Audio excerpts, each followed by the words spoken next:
कभी कभी प्यार से भरा मन भी रिक्त होता है।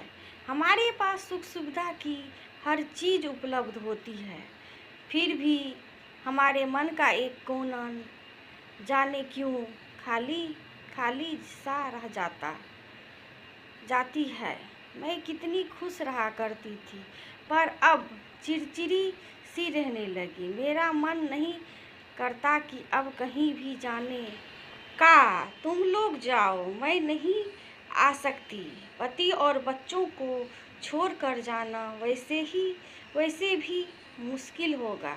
राधिका अपनी दोस्त शालिनी से फ़ोन पर कह रही थी, जो उसे पुराने दोस्तों के साथ शिमला जाने के लिए फ़ोन की थी। क्या यार, तू भी ना जाने क्या देवदास टाइप बातें करने लगी है। मैं कुछ नहीं सुनना चाहती। हम 4 दोस्त मिलकर शिमला जाने की प्लानिंग कर चुके हैं। बस तू भी हमारे साथ चल रही है। अब बच्चे बड़े हो गए हैं, वे सब मैनेज कर लेंगे। हम कब अपनी ख्वाहिशों को तवज्जो देते हैं, जरा बता।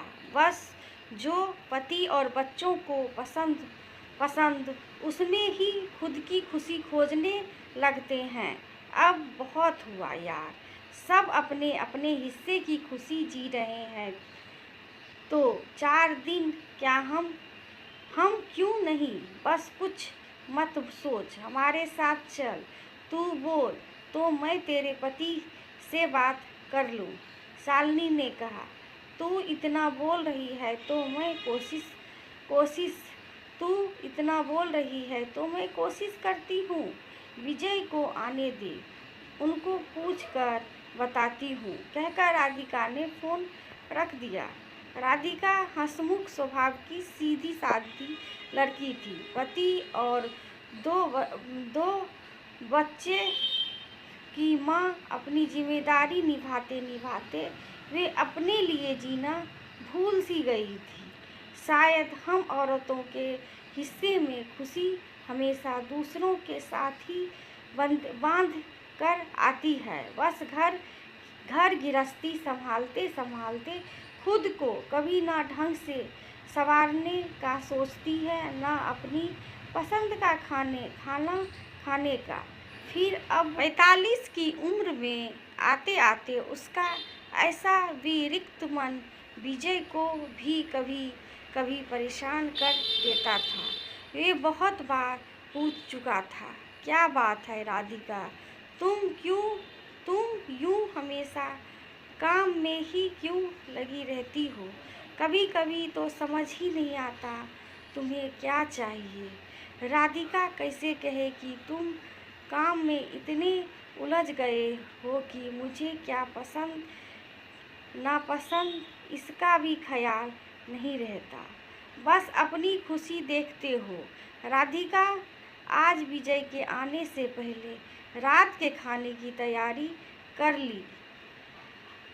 यदि शाम की चाय के साथ शालिनी की बात रख सके। विजय आज थोड़ी देर से घर आए। काम का बोझ और थकान चेहरे पर साफ दिख रही थी। खैर, चाय के साथ राधिका हिम्मत करके शिमला जाने की बात रख दी। अकेले 4 औरत मिलकर शिमला जाने की सोच रही हो। दिमाग खराब तो नहीं हो गया तुम्हारा। यह सब चोचले न अमीर घरों की औरतों के होते हैं। हम जैसे लोग अकेली औरत को शिमला नहीं भेजते। यह सब तुमने सोचा भी कैसे। विजय तेज में आकर बोला। राधिका चुप हो गई। दूर अपने कमरे में बैठे बच्चों ने भी दोनों की बातें सुनी। कुछ देर बाद राधिका रसोई में चले गई और विजय टीवी देखने में व्यस्त हो गए। राधिका की बेटी अन्वी 20 साल की हो गई थी और बेटा अनई 17 साल का। मतलब दोनों ही समझदार हो गए थे। दोनों राधिका को बुलाकर अपने कमरे में ले गए और पूछे, माँ आप जाना चाहती हो? अगर आपका मन है तो पक्का करो और जाओ। हम लोग भी तो कॉलेज टूर पर चले जाते हैं। पापा भी ऑफिस के काम से टूर पर गए निकल जाते हैं। बस एक आप हम सबकी वजह से कहीं नहीं जा पाती हो। हम पापा से बात करते हैं, हमें मना नहीं कर पाएंगे। बस आप शालिनी आंटी के साथ जाओ और एंजॉय करो, कहकर दोनों राधिका के जवाब का इंतजार करने लगे। रहने दो बेटा, पापा को कभी पसंद नहीं आएगा। मैं वैसे भी कभी उनके बिना कहीं नहीं गई हूँ, तो अब इस उम्र में कैसे जा सकती। बात को यही खत्म करते हैं, मुझे नहीं जाना। उदास होकर राधिका ने बच्चों ने बिना राधिका को बताए किसी तरह से पापा को समझाया, तो वे हाँ कर दिए। राधिका को जब पता चला उसे आश्चर्य भी हुआ और खुशी भी। जाने से पहले अन्वी ने मम्मी के लिए अच्छी ड्रेसेस ला दी और प्रॉमिस लिया कि यह शिमला जाकर ही देखना। राधिका ने खाना पीने का लगभग सामान तैयार कर दिया था ताकि किसी को कोई दिक्कत ना हो। काम करने वाली भी सब समझा दिया था। विजय राधिका के जाने से बच्चों के सामने कभी कभी एक बाप भी हार मान लेता है जब ये बात अपनी माँ की करने लगे हो। राधिका 4 दिन शिमला में दोस्तों के साथ खुश नजर आ रही थी। बच्चों का हर बात फोन करके बताया करती।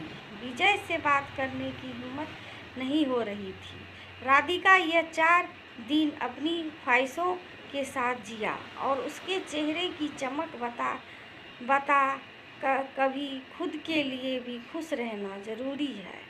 तभी हम प्यार से परिपूर्ण हो सकते हैं, तन मन से।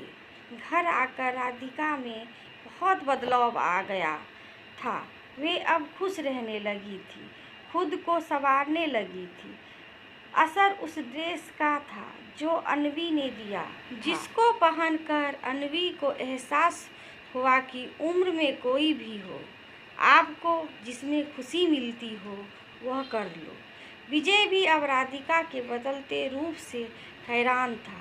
अब राधिका के अंदर कोई कोना रिक्त नहीं रहा था, प्यार से परिपूर्ण हो गया था। हम औरत सच में अपने लिए जीना भूल जाते हैं। प्यार तो हमारे अंदर भरा हुआ रहता है, बस खुद के लिए जो प्यार होना चाहिए वे कोना हमेशा हम रिक्त ही छोड़ देते। जब हम खुद को खुश रखेंगे तभी सबको खुश रख सकते। यह बात हमारे पति और बच्चों के साथ साथ हमारे परिवार वालों को भी समझना चाहिए। एक औरत खुश रहेगी तभी घर के हर सदस्य वे खुश रख सकती है।